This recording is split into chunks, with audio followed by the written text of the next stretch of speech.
Hello friends, welcome to Sivakami garden. Friends, இன்னைக்கு பாருங்க, நேற்று நம்மளுக்கு இங்கே வந்து கொஞ்சம் மழை பெஞ்சிருந்தது.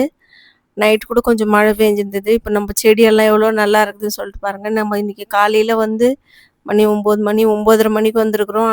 ஆனால் இப்போ வெயில் கொஞ்சம் கம்மியாக இருக்கிறதால அவ்வளோவா நம்மளுக்கு தெரியல. வானமும் மூடினே இருக்குது. நம்ம செடியெல்லாம் எவ்வளோ நல்லா இருக்குதுன்னு இந்த மழைக்காக தான் நம்ம இவ்வளோ நாள் வெயிட் பண்ணோம். 4 நாள் 5 நாள் காஞ்ச வெயில்லையே மொத்த செடியும் அப்படியே வேற மாதிரி மாறி போயிட்டு இருந்தது. இப்போ 2 நாளாக கொஞ்சம் ஒரு அரை மணி நேரம் மழை பெய்யுது. இப்போ செடியெல்லாம் நல்லா இருக்குது பாருங்க. நாவல் மரம் பாருங்க எவ்வளோ நல்லா இருக்குது. நம்ம செம்பருத்தி செடி வந்து கீழே அப்பப்போ காற்றுல கீழே விழுந்ததுன்னு சொல்லிட்டு நம்ம இங்கே தூக்கின்னு வந்து வச்சோம். இங்கே தூக்கின்னு வந்து வச்ச பிறகு பார்த்தா ஒரே ஒரு செம்பருத்தி பூ தான் பூத்துருக்குது. சரி, இதை கட்டிங் பண்ணி விடலாமா, மறுபடியும் இதை இடத்த மாற்றி வைக்கலாமான்னு யோசிக்கிறேன் நான். நம்ம மல்லிகைப்பூ செடியில் வந்து நிறைய பூ பூத்துருக்குது. இதில் பாருங்க, நம்ம கட்டிங் பண்ணி வச்ச ஆரஞ்சு கலர் கனகாம்பர செடியிலையும் இப்போ பூ பூத்துருக்குது. இந்த கட்டிங்ஸ் வந்து சின்னதாக தான் நான் எடுத்து வச்சேன். அந்த கட்டிங்ஸை ரெடி ஆகிட்டு இப்போ அதில் பூவே வந்துருச்சு. நெல்லிக்காய் மரமும் நல்லா இருக்குது.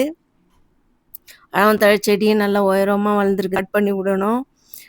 இதில் வந்து பீர்க்கங்காய் செடியில் வந்து 2 3 பூ வச்சுருந்தது. அதில் இப்போ காய் கொஞ்சம் சின்ன சின்னதாக வந்திருக்குது. அது அந்த பக்கம் போயிட்டு மூடின்னு இருக்குது, அதனால தெரியல. இந்த சொரக்காய் செடி வந்து அந்த நம்ம கயிறு கட்டி அந்த கயிறு மேலே சுற்றி விட்டுருக்குறோம். அது நல்லா இருக்குது. செடியில் வந்து ஃபுல்லாக அது மூடி நின்றுச்சு. அந்த மிளகா செடி, ரோஸ் செடி எல்லாத்தையுமே. ரோஸ் செடியிலேருந்து நான் இப்போ தான் எடுத்து விட்டு 2 நாள் ஆச்சு. இப்போ தான் அது கொஞ்சம் ரோஸ் செடி ஃப்ரீயாக இருக்குது.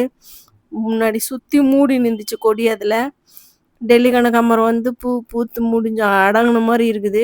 நம்ம இது இன்னும் 2 நாள் பொறுத்து எதுவும் நம்ம கட் பண்ணி விடலாம். நாட்டு கனகாம்பரமும் பூத்துனே தான் இருக்குது. இது முடிஞ்ச பிறகு நம்ம இதை கட் பண்ணி விடலாம். எல்லா செடியும் நம்ம கட் பண்ணிவிட்டு பழைய செடியெல்லாம் எடுத்துட்டு ஒரு தொட்டிலே நம்மளுக்கு நிறைய கனகாம்பர செடி புதுசாக முளையுது. அதை எடுத்து நடலாமான்னு சொல்லிட்டு பார்க்குறேன். ரோஸ் பாருங்க எவ்வளோ அழகாக இருக்குது, பன்னீர் ரோஸு. இந்த ரோஸ் செடியில் நீங்கள் முன்னாடிலாம் பார்த்துருப்பீங்க வீடியோவில், எவ்வளோ பெருசு பூத்துது பூவு. இப்போ வந்து அந்த பூவு இப்போ கொஞ்சம் மாறி போயிடுச்சு. இந்த வெயில்னாலேயே என்னன்னு தெரியல. இப்போ மழை பெஞ்சதால இப்போது மறுபடியும் பார்க்கலாம். நம்ம புது மண் கலவை எல்லாம் ரெடி பண்ணி வச்சுருக்குறோம். மறுபடியும் பெருசாக பூக்கும்னு சொல்லிட்டு நான் எதிர்பார்க்குறேன். ஆரஞ்சு கலர் கனகாம்பரத்துலேயும் பூ கம்மியாக இருக்குது. இதுவும் நம்ம கட் பண்ணி விடணும். இது வந்து மண் உள்ள அந்த தொட்டி உள்ளே இருக்கிறதால இதில் வெள்ளைப்பூச்சி உக்கார மாதிரி தெரியுது. கத்திரிக்காய் செடியில் வந்து 2 கத்திரிக்காய் வச்சுருக்குது. இந்த செம்பருத்தி செடியில் மறுபடியும் இப்போ செம்பருத்தி அரும்பு வைக்கிற மாதிரி தெரியுது.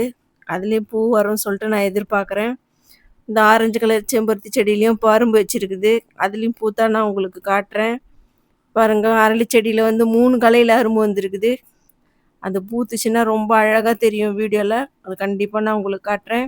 இன்றைக்கி நம்ம கார்டனில் இவ்வளோ தான் ஃப்ரெண்ட்ஸ் வீடியோ.